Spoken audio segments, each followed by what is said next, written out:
Audio Jungle.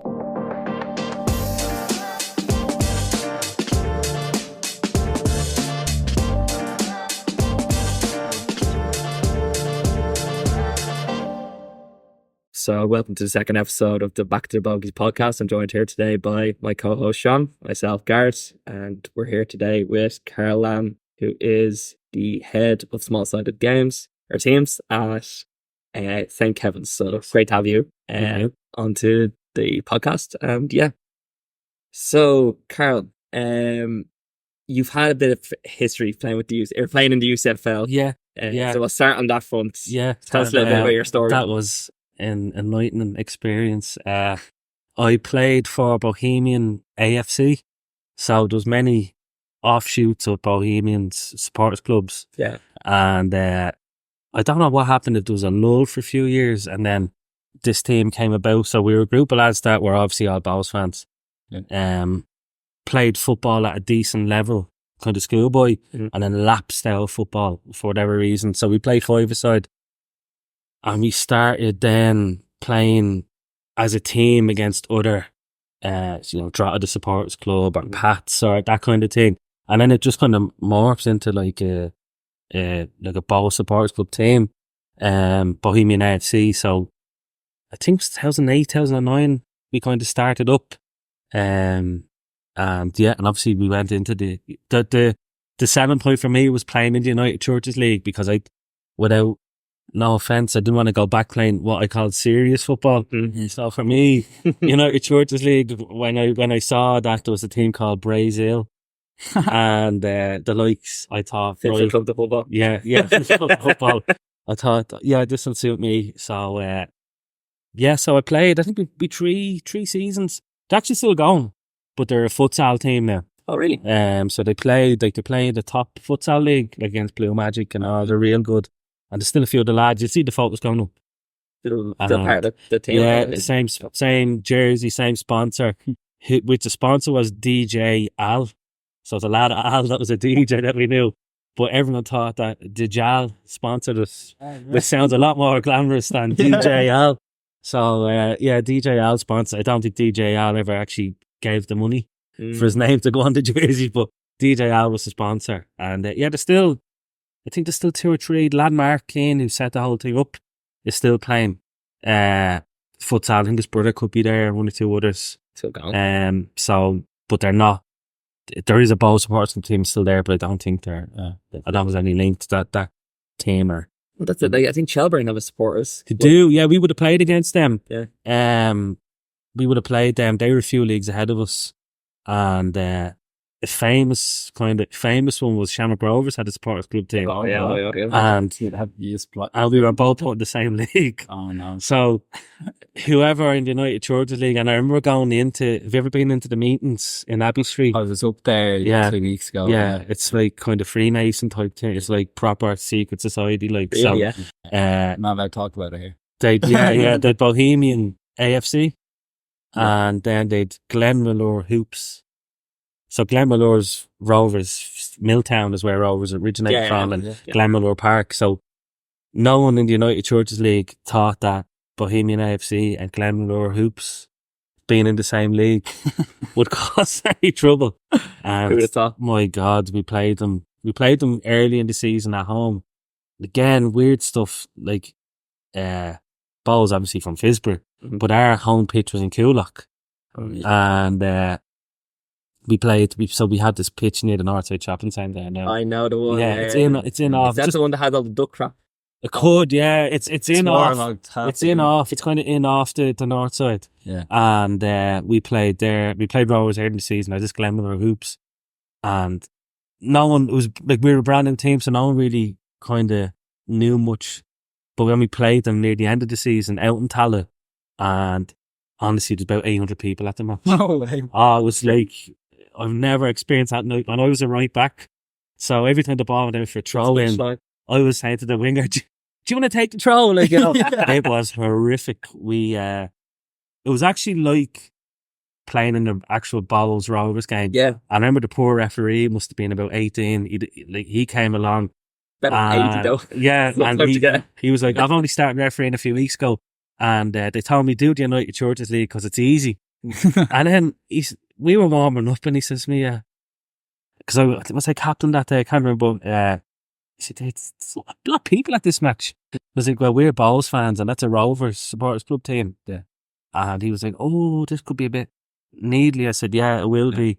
And we had a squad of about 18. And I think we had 11 on the button that day. Ooh. Lads just dropped out.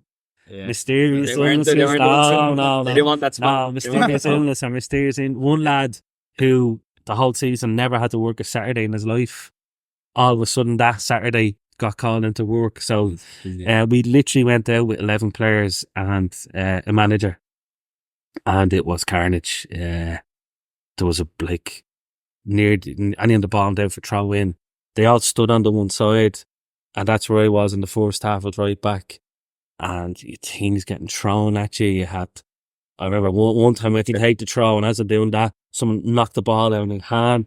Like, you had mad stuff, what we were being called. There's no crowd control. There's balls that. And like, I'm going, this United Churches League game, it was crazy.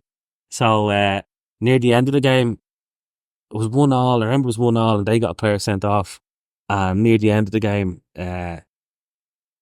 so we were on the opposite side now, but on that side, there was a bad tackle made in, and one of the Bowls lads kind of left a bit on a Rovers lad, but it was right in front of this. It's pitch invasion. Oh, and there was absolutely like a brawl erupted. We all ran in, all 11 of us. What's that film with your man? Like, what's 300, is it? They just swarmed on the pitch, the 11 of us. And I'm saying to the referee, just blow up, ref, just blow up, because I'm got 10 minutes left, just blow up. He's like, no, I have to see the game out. And the match ended. We got chased to our cars. We jumped in the cars, flew out of there. We're out the window celebrating. I've never experienced that. To this day, if I still see the lads that played that day, it's the one thing we're like, remember that Rovers game? Yeah. What they were thinking, putting us in the same, but it was like, genuinely say, people, we had 11 players and a manager, and I genuinely think it's about probably 800 exaggeration. There was 400 or 500 people, I'd say, at the game. That's bonkers. It was, this whole sideline was just a sea of people and around the goal, and then the far side was just our manager with the flag. And smoke by himself. Yeah. So that was a great experience. We played another match against a team out there in Tymon Park. You know Tymon Park out there? Right there, and again, the match, nothing grand, good game.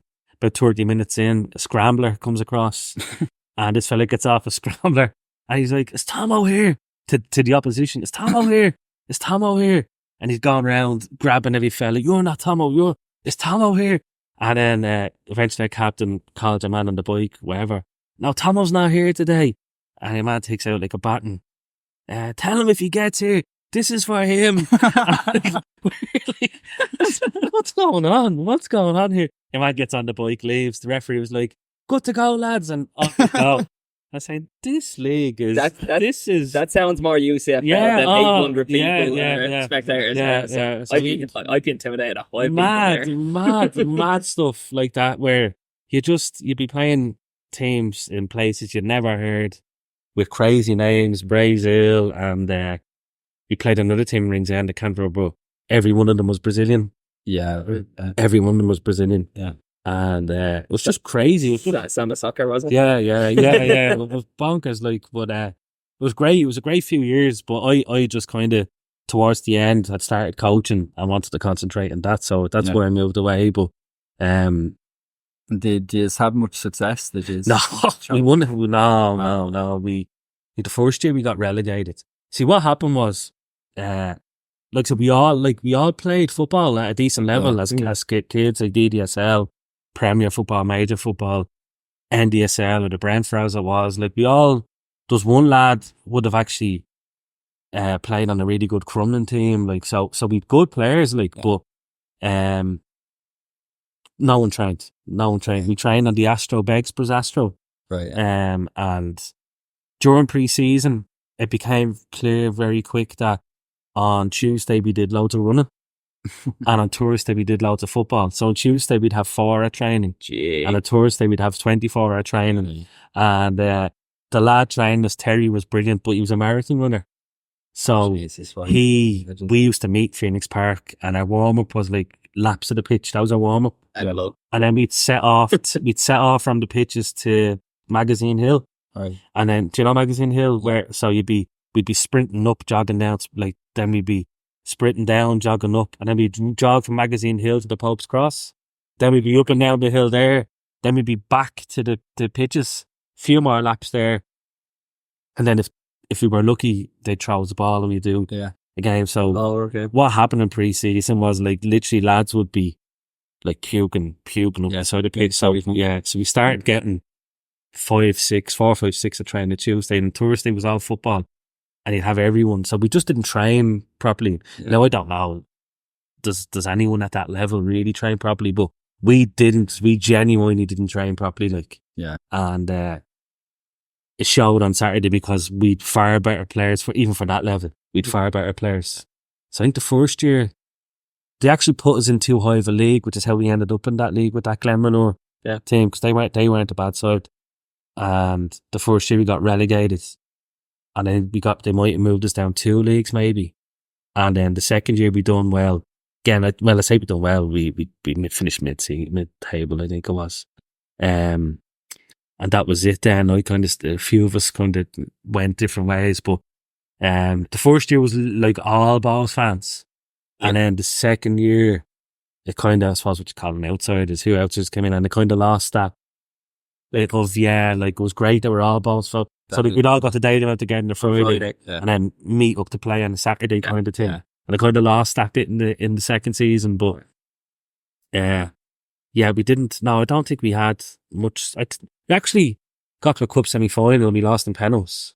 Yeah, we were playing. Yeah, we beat I remember, because I was on the near post corner, got whipped in over my head, and last kick of the game they equalised, and I went to penalties then, and we lost in penalties. But that was a cup semi-final, and then they changed that cup. That they kind of shortened it and done it in the summer as like a shield. Yeah, I don't think they still do That's that. how they were in the shield final there last year. We also lost on penalties recently. Yeah. They changed from end of season shield to start the season. Right. But we should have got to that cup. I think the team that we would have played, we'd beaten twice already that year. So, but like, you're talking about 15, 16 years ago now. I think it is. Like, it seems doesn't seem that long ago, but but gas times, great times, yeah. And was there many teams or leagues? I think. That time, I think. For some reason, I think we went into the second league or the third league the first year, because we completely overestimated that we could all still play. Yeah. I think there might be an 8 divisions or something like that. Like, it was massive. Oh wow. Yeah, it was massive, because even when we got relegated, I remember we weren't down near the bottom. Yeah. There was a few leagues below us. But like, on our day, or like, we played friendlies, and we might play friendlies from teams in higher leagues, or say amateur football league or AUL, and it was still not a great level, and we beat them on our day in a friendly. But just the league, we'd lads just coming and going. It's all about consistency. It is, yeah. See it for us as well. Like, you can have a team of 50, but you need everyone down training. Yeah. That's it. We'd one lad on the team, and like, everyone gets out and puts the nets up and takes the nets down and all that stuff, and he'd sit in his van, watching. And we were like one of these weeks he's gonna, and he'd be watching you, like, in the lashings of rain, putting the thing. And one Saturday, we were playing, and then the opposition just didn't show up. Ref was there, and he was like, they're just not showing up, like, gonna get a walkover, like, and your man was there, and the manager was like, right, we'll just do a training session, like an IV9. The man was like, I'm actually in work. I'm in work. And he gets in the van and drives off. You're like, in work, you're about to play here. Like, he's probably the one that plays like Ronaldo. Yeah, like it was. Yeah, you get the ball, you B5 and stick it in the top corner. That's the one of those that's player. Or we were defending corners, and he'd literally every corner come back and stand on the D at the edge of the box and look at all us marking. and wait for like one of us to lose a marker and the opposition to score and be like, why aren't you picking up? Yeah. Why aren't you picking up? He was, a head wrecker. But they were just characters you would meet at United Churches League. Yeah, like I have an uncle that is probably well in the 60s at this rate, and he was even taught when I told him that we're playing UCFL. Yeah. He was going like, "Oh, that's still a thing." Yeah. So yeah, it's a testament to the league. I mean, Yeah. But yeah, the names were gas. Brazil were like one of the top teams. Oh yeah. Yeah, they It'd have to be with that name. Yeah, they were like a proper. I think they used to win it every year, or they had the top division. Yeah. Really? Oh yeah. They had the representative squads. Yeah. They would have players in the representative squads and that kind of thing. Yeah. Yeah. So good times, funny times, really funny times. Yeah. Would you say you miss it? No. You did your I did my stint. Yeah. I did my stint. And I just enjoy coaching too much. So I would have stopped playing proper football when I was about 17. And like I said, we were playing 5-a-side for years, and I never had any great, I always wanted to get into coaching, but I never had any great desire to get back playing. Yeah. And it was only that I kind of knew all these lads that we used to play 5-a-side on Jasper Park up in Coolock. Yeah. So maybe 12 of us up there once a week. So it's only that I knew all them, and I got on with all the lads that kind of got me back playing. So no, I was happy to, those that can do and those that can't coach, like, so yeah, I was bang average, so I was happy to kind of hang the boots up, and like I said, I would take things very serious. Yeah, of course. So we played, was it Temple Hogan, one of these games, and Katie Taylor's brother was playing for me. All right, yeah. And he was really good. Like he was a good player, and they bashed us. But of course, the Star were at it. Just the Star used to do match reports. I don't know if they still do. Yeah, the Star used to do match reports. So the Star. We got word during the week. The Star are going to be covering the game on Saturday. I was like, oh no. So no one showed up on the Tuesday then. So I was like, don't, please don't. So I got my haircut. Yeah. And the Star showed up, and I was like to the lads, we have to be on it today. And like the photographer taking the team photo, and I was like, we have to be on it today. They're stressing like Gary Neville. Yeah. We cannot get hammered today and like a match report. And the lads like, don't be stressing. And we played this team, and I think it was like 8-0 the second game. And Kate Taylor's brother ran amok. And she played ball herself. She was excellent. Yeah. Good football fan. So. The game ended, and obviously we've got the team photo before the game, and your man's taking photos, and like all I can picture is like the Star that Tuesday or that Monday, whenever. Yeah. Like absolutely annihilating us, and there's me. I was actually captain that day. There's me front and centre with the armband on. And after the game, beside the referee. Yeah. And after the game, like the lads are all laughing, going, imagine what the Star is like. What do you think, you got 4 out of 10 or 5 out of 10? And I'm not like been proper Roy Keane and disgrace. Yeah. Like we're gonna be in the paper Saturday or Tuesday. Yeah. We're gonna get hammered. Like, have his no pride, and they're looking at me going, it's not Church League, like we're Division 4 or wherever we are, like get over it, like, And what would have been your involvement to the creation of the club? Like, would you have been heavily involved? Yeah, like, so initially was just to play. So like the lad Mark was saying, like his thing was to set the whole thing up. But I once I get into something, like I have addictive personality, so I was like to Mark, what you want me to do? So player, vice captain, I was treasurer. I started like going up, because the pitch was near my house, going up early to put goals up, nets up. I started like doing like getting players in, and so I got really heavily invested, too heavily invested probably.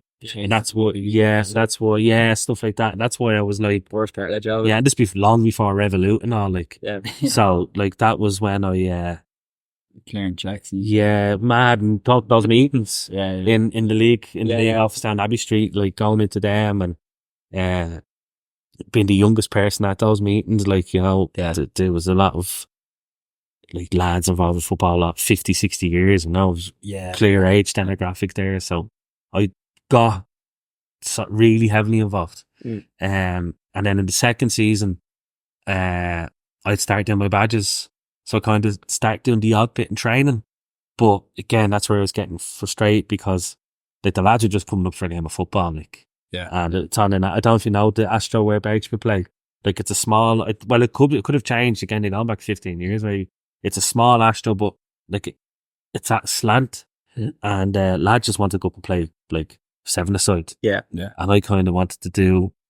I was going over to Barcelona every second month to see Pep Guardiola's Barcelona. Oh, jeez. So I was like coming back with all these notions. Yeah. You know, could we do this and could we do that? Did you ever hear tiki taka? Yeah, and the lads were like, we just want to do a warm up, a few sprints, bit of crossing, the finishing, and the 7-a-side, and a match. Yeah. And still like. And you were coming back going like, have you ever heard about an inverted football? Yeah.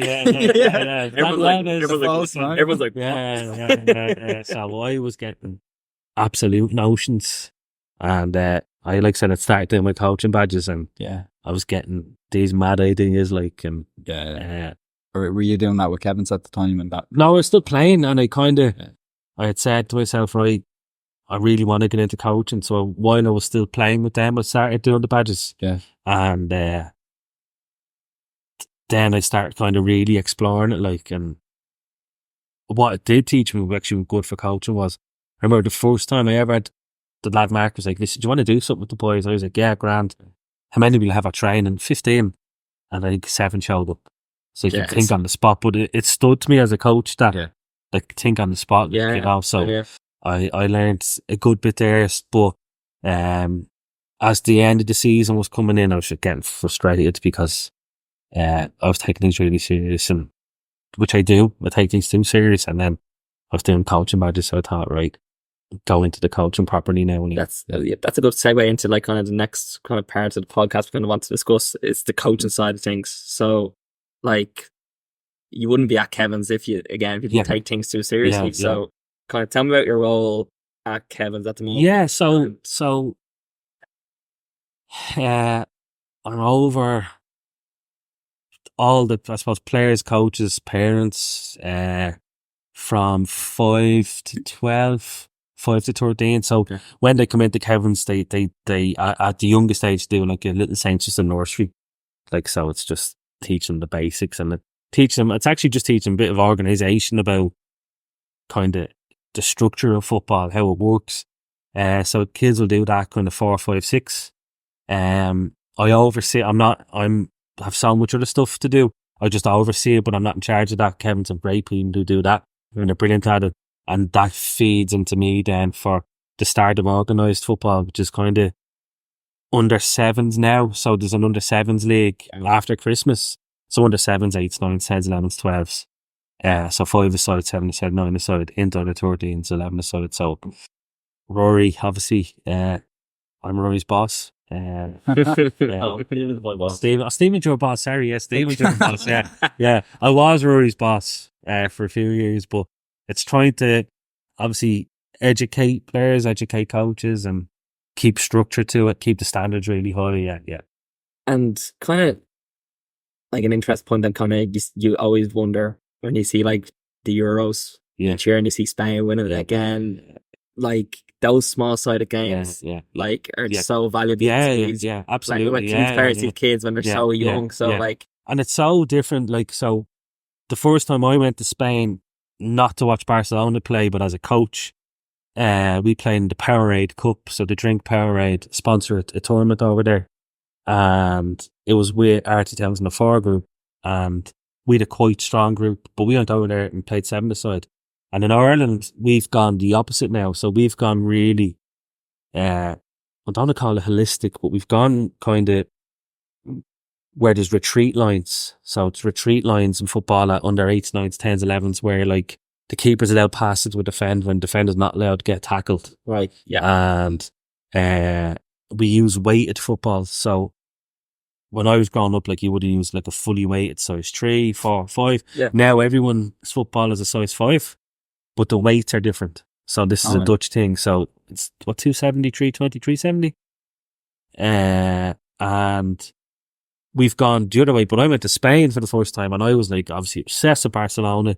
Yeah. And we played Barcelona and they from under 8s do offside. So they've no retreat lines. They're like, I'm going to give the ball to you and you need to be good enough to control it, getting pressed. Whereas over here, we've gone the opposite, that it's like we can't trust the coaches not to tell the keeper to launch it. Mm-hmm. So we're going to bring these retreat lines in. And it's kind of given like a false... Under 8s, it's great because it teaches kids getting a bit of structure. Yeah. But after that, it gives this like false kind of thing. So in Spain, they're like, they do offsides under 8s, whereas we don't even allow the kids tackle each other out under 8s inside certain. Yeah. So people kind of have an impression, a false impression that in Spain it's very let's let the kids play, when it's actually the opposite. It's more structured. Yeah. So we would have played Barcelona and they really understood the game. There was offsides, their movement was brilliant. And like what the offside, and it's a little area either end of the pitch where you can be offside from within. So it teaches like defenders to keep a high line, it teaches strikers to make runs, all that kind of stuff. Yeah. Whereas we don't do that. We've gone the complete opposite way of like, weight footballs and retreat lines and all that kind of thing. And I just don't think it works. Long term. And is that just coming down from the FAI? Like, yeah, a Dutch guy, Rue Doctor, was the head. I think he's gone. He left about a year ago, maybe 18 months ago. He was the technical director of FAI, and he brought this in. The problem with weight footballs in Ireland is that it's such a windy country. Yeah. Like you look out today, Ireland is such a windy country. So a kid only has to like bull toe a ball. Yeah. And because it's so light, it will go. So you're actually not teaching kids proper technique. Yeah. So like they should be using heavier footballs but smaller. And people say, but Ajax use weight footballs. That works for Ajax. Doesn't mean it's going to work in Ireland. Like we're such a windy country. Like, yeah. So today the games I was at, like, and I know football can be a game of two halves, but like they literally are a game of two halves, because if you're with the wind with those weight footballs, you don't make any contact and you're gone. Yeah. And the poor kids against the wind are hitting as hard as they can, and once it hits that wind, it's come on back at them. Like, so that's it. I think there's talk they're changing, and hopefully they do. Yeah. So there's little things like that we could improve on straight away. Yeah. So Karl, tell us a bit about some of the players that you've seen come through. Yeah. Where they are now. So when I joined in 2011, and Jack Bourne, obviously he's with Shamrock Rovers, and he'd just gone to Man City, so I kind of only caught the end of Jack. He was the captain. He was, he was excellent, really brilliant player. Then like the next generation would be like Daniel Andrew, Dara O'Shea, so they would have been a few years older than the group I had, and then the group I was given were the youngest group, because I was only starting out as a coach, but that's pretty fair. Yeah. And obviously Evan Ferguson is the one that will forever be etched on my tombstone, I think, at this stage. So that right? Evan would have been the first player I actually ever coached, was Evan. Right. And I had him for nine years, and then he went into the Bowseppin and obviously the Brighton. That's once I could, yeah. So are you able to fill us in on the contract situation? How much a Salon or Bow is going to get? Yeah. Oh, actually, yeah. How much are Kevin's going to get? Yeah. So, yeah. A couple of new footballs. Much. I love social media, because I suppose I would have been guilty of this. We're all guilty, because football is football, like where you hear rumour and you hear stuff. Yeah. But like when you're actually involved and you know stuff, right? It's so funny, because I would have been mad for the gossip columns and for Star. Yeah, checking things online and the transfer rumours and all, and then like this player fell out with this manager and this with this, And then when you actually do know, like my dad's still a massive Balls fan, if he goes every week, and he'll text me saying, I heard such and such fell out with, or I heard such and such a sign for Balls ever. And I'm like, well, I was talking to him 5 minutes ago and he never mentioned that to me. So it's like when you're actually involved in stuff, you realise how much of rumour and gossip and all. It's actually nonsense. It's shite. It's nonsense. It's rubbish talk. Yeah. But yeah. So Evan is the one that I would have coached for 9 years. So that they're all born 2004. So if I kind of did the older boys, 2003 would have been Bosun Lowell. He's with Stoke now. He was with Celtic. He's at Celtic, yeah. Great back. 2002, there wasn't really any. 2001, I think you would have had the likes of Ross Tierney, Dawson Devoy. Got loads out of that group. Went away, and then the older years, then the likes of Dara O'Shea and all them boys, Daniel Mandrew, about all of them. But 2004, really honest, the group that I would have had. So, a bit like Triggers, Brush, and Only Fools and Horses. There was 9 in the squad went away to the UK, but they wouldn't have all, like, so there from the start would have been Evan, that's obviously with Brighton. Yeah. Sean Gretna's with Crystal Palace. Yeah. Jamie Mullins with Brighton. David Kagbu was with Stoke, he's gone to Walsall. Then, like, Keane Kelly came in, was with Derby. John Ryan's with Reading, Eric Yours with Bolton. Josh Seeley's with Newport, Fikra, the goalkeepers with Forest Green. And then there's another lad, Nelson, I think he's playing conference football. And then we would have signed Sam Curtis. Sam's younger. We would have signed Sam and his brother Ben at the same time. Right. So Sam was with Sheffield United, he's on with Peterborough now. We would have signed another lad, Kevin Zeffy, who was with Inter Milan, but with Roma now. Yeah. Again, Kevin's the year younger, so he would have went to his own age then. But that 04 team I had was ridiculous. But we went to play in that Powerade Cup, and Barcelona had Gavi. You know, Gavi. Yeah. Gavi, But Gavi, unfortunately, done his cruciate last year, but Gavi was playing for Barca, like. And how did you against him? We played them 3 times. So we played in Powerade Cup. We lost 5-0 in a 25-minute game. Right. Then we played them a year later in the Carnival Cup, and they beat us 5-0 in a 20-minute game. And they had a guy up front for them. I think his name was Javi Planas. I think that was his name. And he was wanted by like Barca, Real, Espanyol, Atletico. Everyone wanted him, but he chose Barca. And he was the one out of that group who they're telling us. He's the one it's going to be. And I don't know where he is. I don't know. Nothing came of him really. And Gavi's the one out of that 2004 Barca team that's done really well. The left back was brilliant, but he went to Man City. The right back was brilliant, but he went to Man United. And they had another lad that went to an English team. But they were ridiculous. And then we played them here in the Academy Cup that Kevin used to run. Yeah. And we got them in the final. And we beat Genk 3-0. Genk were brilliant. But Thomas Small said Genk had never played 11-a-side football before. What? Yeah. So we caught them on the hop. Like, Then we played Marseille. And we bashed Marseille, but we drew 1-1. We missed so many chances. We played Deportivo. We beat them 2-0. And we drew 2-2 with Barca in the final. And they beat us on penalties. So Evan scored twice. Wow. And they beat us on penalties then. Typical Irish. We knew about him. And he was a big brute. So we told Sean Gretton, like, Sean's an amazing footballer, but he's a great defender. And we told Sean, like, early hitting, of course, right? Early Sean hitting, and Sean, like, no problem. The ball down the sideline. And Sean ran over and, like, him and ball, everything over the sideline. And we were like, brilliant, great. And then he got up and like he dusted himself down and he's like in English, he says, you want to play like that? No problem. And I was like, oh no. I was hoping he'd run, you know, he'd like give it one of them. And he was brilliant. We played Man City. They had Rico Lewis playing for them. Oh. They had a guy, Bogies, a winger, Portuguese winger. I think he's got Ajax now. Mm-hmm. He was City, yeah. Did he? Yeah. Right, yeah. He went for a good massive money. Yeah. So we played City. And like he didn't kick a ball. Like no, we played City, and I think they'd signed him from Benfica.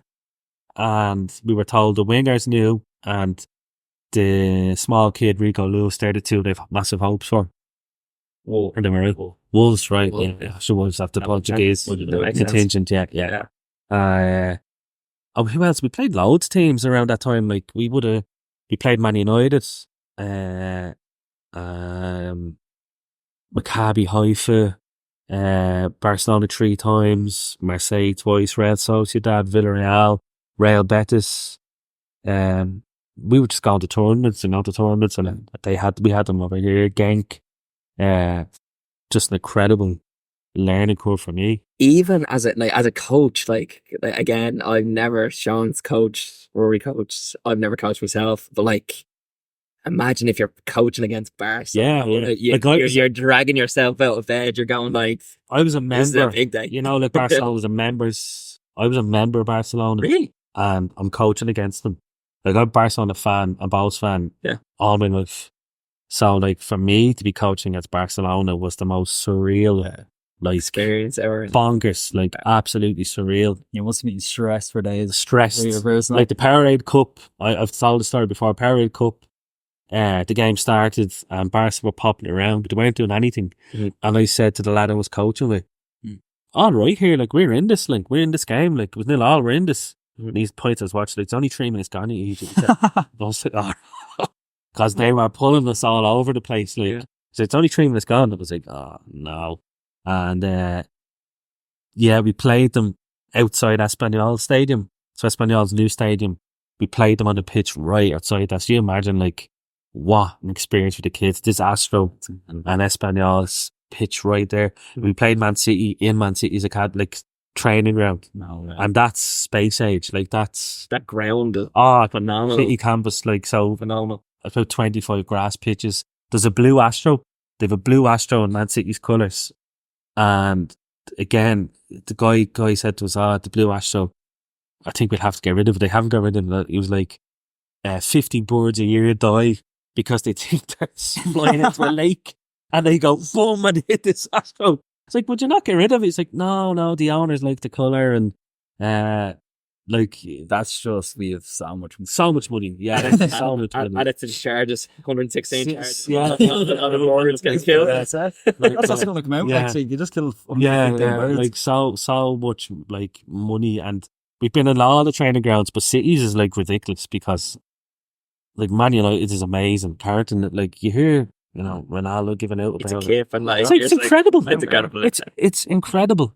Yeah. But Cities is staying like, here. and it's like, Futuristic. Yeah. So played all them teams, and then you kind of have those moments where, like, you're gone from playing in Tynan Park with your man running on the pitch with a bat and looking for Tomo to 5 years later you're standing coaching against Barcelona, like, and must be such a Barcelona legends are there. Like, I remember one tournament they were at, actually the last tournament before COVID, Lamine was playing in it, and if we drew, so he was on one wing and Patrick Kluivert-Son was on the other wing, and we were like, if we drew this game, we'd have Barca in the next round, and we lost, and we ended up getting Espanyol, I think it was, or we got, because Espanyol have a brilliant academy, like, so we got Espanyol next round and they knocked us out, and I'm raging because we never got to play against never got to play against him, so we're raging at that. Don't say it's your left back. Is that annual thing? Like, do you get like that opportunity to coach? Like, Rory would have coached against Man United. Like big clubs, yeah. So the Easter competition still thing. It's gone since COVID. Like, So the plan is to bring it back. Yeah. But since 2019 was the last one. Obviously 2020, 21, even going into 2022 was a bit ropey with COVID, so we just didn't bring it back. But the plan is to bring it back. Like, we had in that the year before, I would have managed the Kevin's team in it, or coach Kevin's team in it. The year before, Javi Simons played for Barca. I don't know if you've seen the guy off Leon, Ryan Cherky. Yes. He played for Leon. Yeah. And I was the Leon liaison for the tournament. So I had to, like, help them with anything they need. And the Leon staff were unbelievable. Amazing guys. So they were like, have breakfast with us, Karl, have lunch with us, have dinner with us, because everyone stays in the same hotel. Yeah. And I said to them, who's, like, the player? And they said, see the boy with the big Adidas bag, that's Cherky, he's the one Chelsea, Barcelona are all after, like. And like watch him for the whole tournament, and he was amazing. And I said to the older guy, is he the best player you've ever coached? Coach, yeah. No, he said, my front three the whole way through the academy was Ben Arfa, Benzema and Loic Remy. Oh my God. And they were his front three from under 8s to under 16s in Lyon. He's like, so I'm never going to get better than those three. Yeah. So I was like, you won everything. He's like, we won everything. We won everything. Ben Arfa, what a player. You put him in a phone box. Yeah. And Benzema and Loic Remy up front, like. So, yeah, you had, so that year, Dembele, Karamoko Dembele, I think he's with QPR, is it? He was with Celtic. Yeah. And he ran rings around everyone, around Javi Simons, around Ryan Cherokee, around everyone. He was supposed to be. Yeah. And I mean, he's still young. It was so bad, actually. In the trophy presentation, Celtic left a coach beside him for the whole trophy presentation because they knew Barcelona were trying to sign him. I didn't want to leave him alone at any stage that Barcelona would tap him up. Yeah. That's how good he was. Yeah. That's how good he was. He was amazing. Like, it's how good he was. He's only 21. So like, he could go on to be having an amazing career. Yeah. But Absolutely. it's just that thing of at like 12, 13, 14, 15. He was himself and Javi Simons were kind of the start of like the YouTube youth player. Yeah. Where they like Javi Simons we knew all about before he came over. Mad, yeah. And he was the first one kind of that we saw.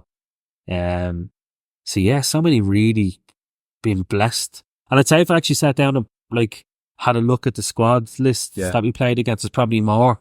But they're the ones that like stand out. Yeah. Must be such a proud feeling seeing lads that like Of course, and toddlers come yeah. for Brighton one day. Like, Yeah. Like, I still think Jamie Mullins out of that group will have an amazing career. What a player he He's is. real at both. Yeah. I was there, like, we're not keeping him for another year, are we? Like, he's still Bowles' youngest ever goal scorer, and I know Evan got a goal disallowed against Pats. It would have made Evan the league's youngest goal scorer, but Jamie's still Bowles' youngest. Jamie Mullins is a freak, like, what a player, so class. And he's Brighton 21's captain at the minute. He's doing really well. So I still think Jamie will go on one or two others, but like Evan, I suppose, is the one that I had the whole way through and I get on really, really well with. So yeah. And there again, what age did you go like, oh jeez? Under 10s we played Man United and they hammered us like really bad.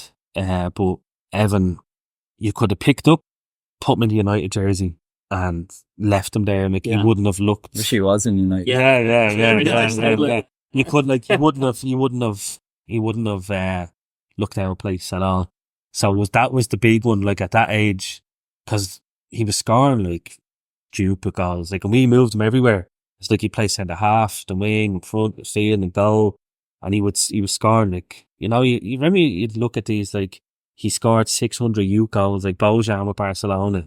He scored like 1,000 youth goals, something like that. And you say, how's that possible? But like Evan literally would score like 5 goals a game. Yeah. Like, so, but then you go and play him at United and I think he scored, he set the goal up, he went on a up and he was just brilliant. Like, and so I was thinking to myself, I don't think that's normal that you could like do what he's doing. Yeah.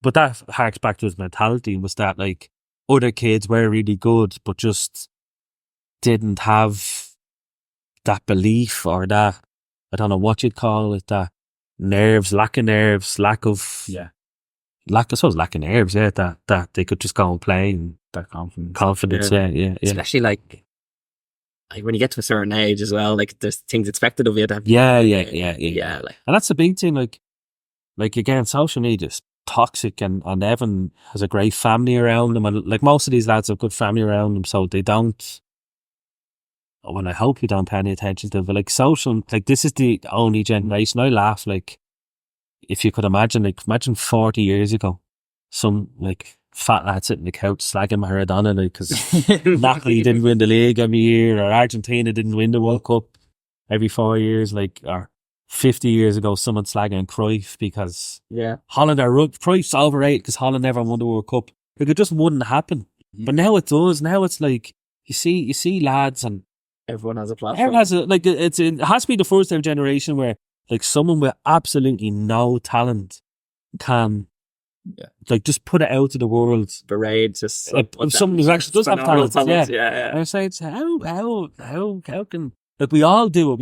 If there's a telly there in the corner now, we were watching the match. Yeah. Like, we'd all say, he's rubbish, or how did he not see that pass? Like, that's human nature. That'll always happen. But like, some of the stuff on social media, you see, you're just scratching your head. Like, it's shock. So there is that pressure. Obviously, Evan has massive pressure because Ireland's not doing well at the minute, and he's one of the very few players. Yeah. Obviously, before the injury, playing regularly in the Premier League. There's not many of them. Yeah, that's it. And there's not many of them kind of doing well.